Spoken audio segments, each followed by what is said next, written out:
NBA player props for the 22nd of January. We've got 8 games today and we found 11 picks so far. I think we're gonna have more picks later on. I'm not so sure. Yeah, we got 11 picks, man. We're coming up an 8-3 day. Our total streak over the past 3 days has been 24 and 8, I believe. And I think we're up like 70 units over the past 3 days, which is fucking crazy to think about. But yeah, we've been eating on the channel so far. We've got 11 picks. So you can see we went plus 4.33 units today. We went 8-3, like I said. We hit none of our demons. We went over 4 with our demons.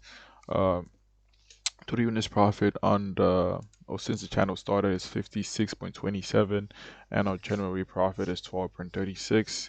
You know, we're always gonna aim for at least 25 units profit on the month, so let's keep that shit going. We still got like I think 8 days, 9 days left in the month, so let's hopefully try to reach 25 units profit on the month. Um, but yeah, that's basically it. To get into our picks that we took from yesterday, we had Conker Nipple over his points. He cashes us. Miller hooks on 4 rebounds. Aaron Smith, he shot no threes at all. Um, AJ Green, I think he has like 0 points in the first half, and he just drops 15 points in the second half. Like it just is what it is, bro. So yeah. I think one of my favorite picks was TJ McConnell under his points and Derek Queen. I knew they were both gonna get what's it called, played off the court, and they didn't even see minutes in this game. Derek Queen got played off the court, same with TJ McConnell. So we love those picks. Our demons is our demons right here. We didn't cash any of them out. Neesmith didn't shoot. MPG only had 3 threes in that game. The Nets only scored 66 points in that game, and AJ Green, like I said, he goes off in the second half. Um, our units profits you can see on the month, or our straight bets units profit is 18.26 on the month, and our total units profit is 4.36 because our parlays have been, putting us down. But yeah, first pick of the vid. This just came out. We're taking Franz Wagner to go over his points at 17.5. I know he's just back from injury, but he's still playing 27, 26 minutes. We got him for 30 minutes in this game. 30 minutes play from Franz Wagner. This line is just too low for him. I guess just put his minutes at 30. Let's put it for 30 minutes at least. 30 minutes played is over this in literally every single game except one this season. As you can see, he only this against the Bulls. And the matchup is great for him. This team ranks 20, giving the most points to his position. Though they do rank 8 in transition because Franz Warner loves to drive. He loves to run down in transition and get some layups and stuff. And they rank first in free throws. But they rank 22nd, giving up the most points at a 10-foot range. They rank 25th against pick and roll by handlers. Similar players, 8 out of 13 are going over the lines against this team. Head-to-head matchup is over this with 21 points against this Hornets team. Plus, in the past 2 games, he's not really been able to hit us. Like he cannot do a layup. Like Bo cannot make layups. So I expect Franz wanted to hit his layups in this game because the only reason he went under in this game because he could not hit his layups, but he just kept missing layups. So we have him against the South matchup in the paint. Man, I see him getting his layups, his floaters. What Franz Warner does, man. He can also get some threes here and there. But yeah, we love him to go. Also, he's playing at home, and at home he averages 23.9 points compared to on the road. He only averages 20.3 points, so we love that. So yeah, we're taking him to go over his points as our first pick.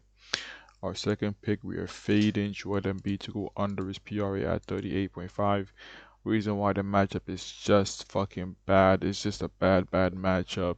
I know it says some of the players are going over the line against this team, but most of these guys are not like the star players in the team. If you get what I'm saying. The only guy that I'd say that went over against this team is like 80. 80 went over his PRA, but he had 12 rebounds. And B has not been a good rebounder since he came out from injury. This Rockets, I think, one of the best team when it comes to rebounding. Let's see what they rank in offensive rebounding. They give up the least defensive rebounds in the league. Like this Rockets team, like they just swarm you, man. They just swarm you when it comes to rebounds. I don't see him getting rebounds in this game. I don't see him getting points in this game. One thing he can get is assists. He can get some assists here and there. Because he give the 28 most assists to centers. But I don't think it'll be enough for him to go over his PRA. Because once again, man, this Walkers defense, they'll swarm you. Because those who get the least free throws, second least free throws in the league. And B gets most of his points from free throw. His matchup should be Şengün, I think. Şengün is a good defender. I see him stopping and B from going off in the mid range. Foul baiting, he might try to do some low foul bait, but I don't see him getting more than 10 free throws in this game, so we're fading him to go under his PRA. The matchup is just bad all around for him, except assists, but I don't see him getting an assist to even go over his PRA, so yeah, fading him. Um, Also taking KD to go over 23.5 points against this Rockets team. Similar players, only 3 out of 5 are going over, and they barely go over the lines against this team.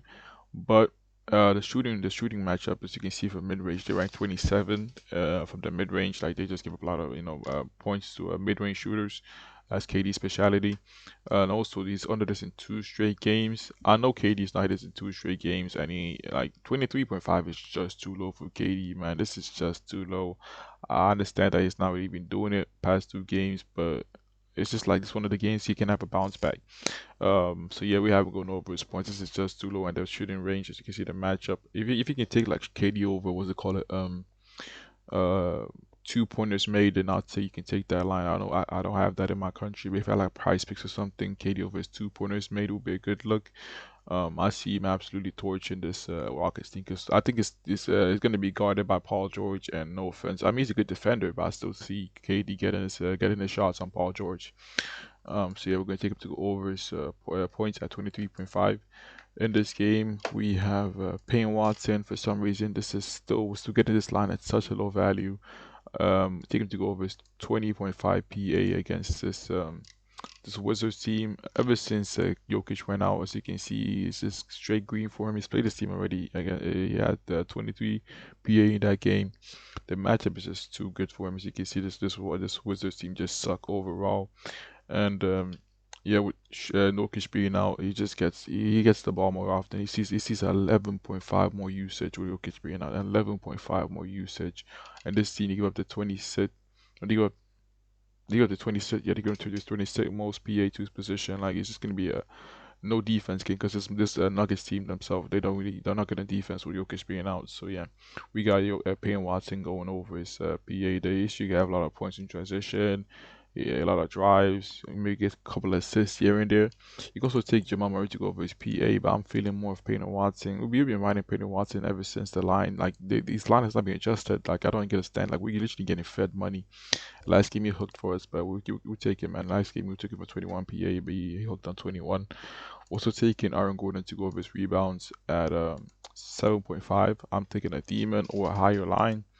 Reason why, man, the matchup is just great. With Jokic being out, as you can see, his rebounding has gone up. As you can see, he's literally, I mean, you can take 6.5 for a higher hit rate. But as you can see, he's hooked on 6 and like 4 different games, and he had 4 against a tough matchup with the Lakers.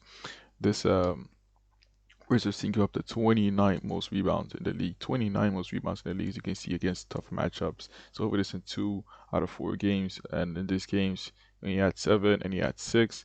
And against the Wizards, he only had 10 rebounds. Someone has to get the rebounds in this team. Is Aaron Gordon. He's playing like Jokic. He's playing like the point center in this team. If you watch the games, he's like the one like what's it called? He sometimes runs the plays and stuff. So we have him going over his rebounds against this Wizards team. That like that they're not good at rebounding themselves. So it's gonna be I think it's gonna be between Alex Sarr and Gordon to get the rebounds in this game. And I got Gordon getting the rebounds, offensive and defensive rebounds. I don't really care. He's getting both.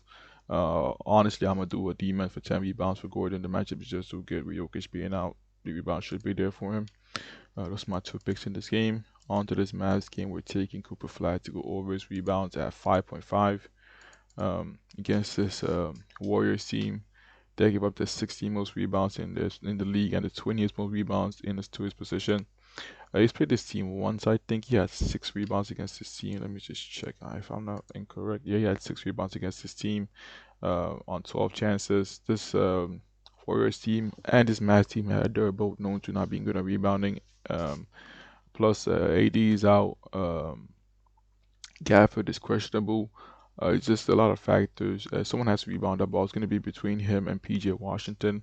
You can take PJ to go with rebounds too. I would be mad about that. Look for 6.5. That's a good payout. 5.5? Whoa. Yeah, we're taking that. We are taking them. Just post on my Discord. Nah, I can't post because you see my picks. But we're taking PJ to also go 5.5 rebounds, man. This is just too low. What the fuck are we thinking? Why the fuck are we thinking 5.5?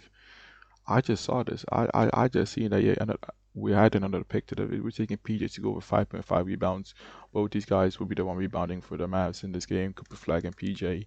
Yeah. So it's my 2 picks, man. This is just weird to see, man. We just found a crazy pick. 5.5 is crazy. What are the hard rock book thinking? What the fuck? So yeah, it's my 2 picks right there in this game. Um, I know Jimmy is out, but I don't really have any looks for this Warriors team. I hate we're betting on Warriors, man. They just suck, man.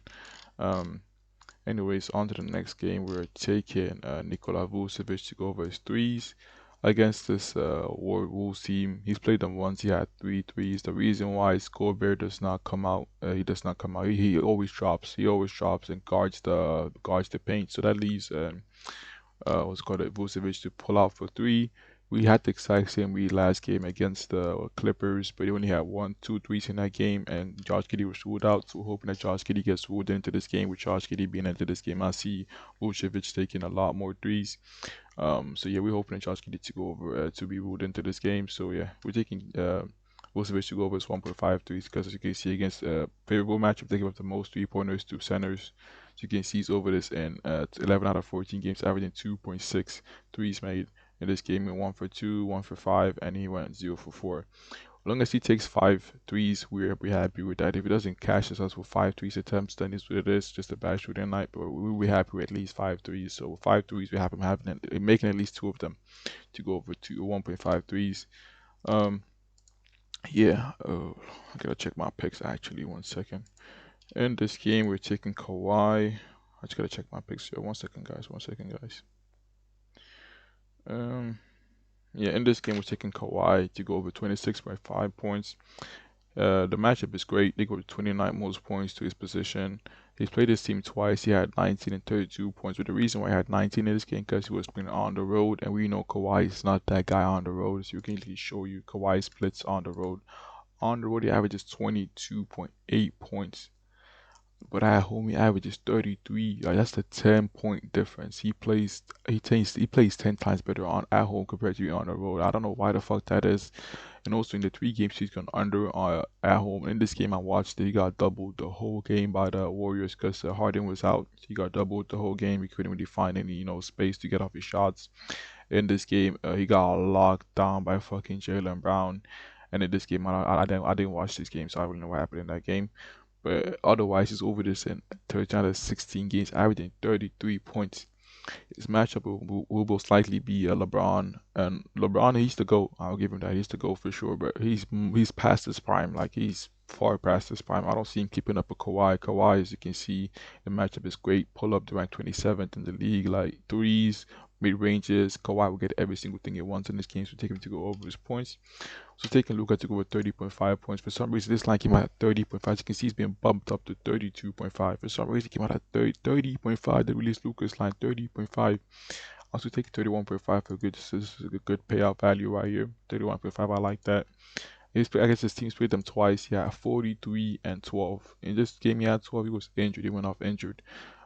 Also, for some reason, I remember the game where I think he had 40 points. This guy Chris Dunn pissed him off, so I think there might be a little beef right there with Chris Dunn. So we have Luka going over his points, man. The matchup is great. This team ranked 14 against pickable ball handlers, not that bad. It's like middle of the pack, but they ranked 21 in isolation because they do not double. They was ranked 26 when it comes to pull up shooting. Luka, that's what he does. Step back threes, he just spams it, drives to the mid range, catch floaters, foul bait. That's all he does. But they rank fit in against free throws. I also see Luka getting his points without free throws in this game. It should be 1-on-1 against Chris Dunn, and we know he hates Chris Dunn for what happened in the first game against the Clippers, so we haven't gone over his points. 30.5 is just too low for someone that averages 32.5 points on the year. 33.5 points on the year, actually, I mean to say. So yeah, Luka over his points against this Clippers team, and we like to see that.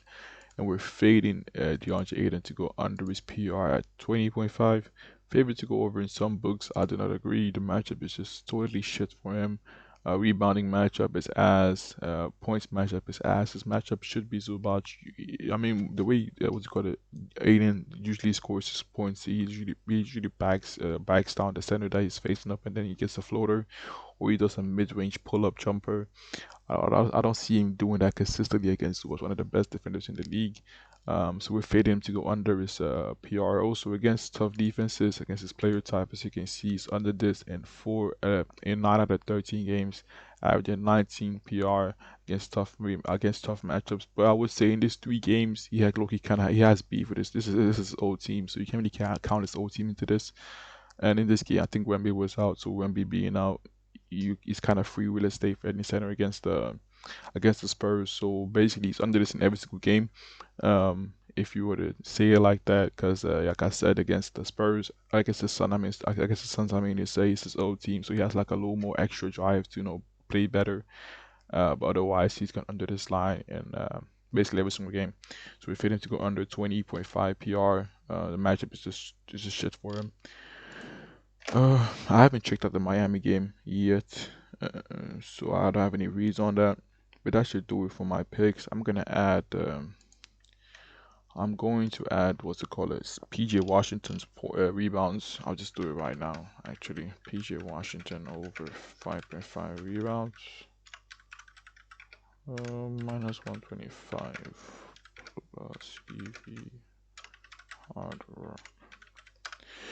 Yeah, those are all my picks, man. Take whatever you like. We are recommending once again to do straight betting. We do not like parlays on this channel, so straight bet if you can. But otherwise, thanks for watching, and I'm out.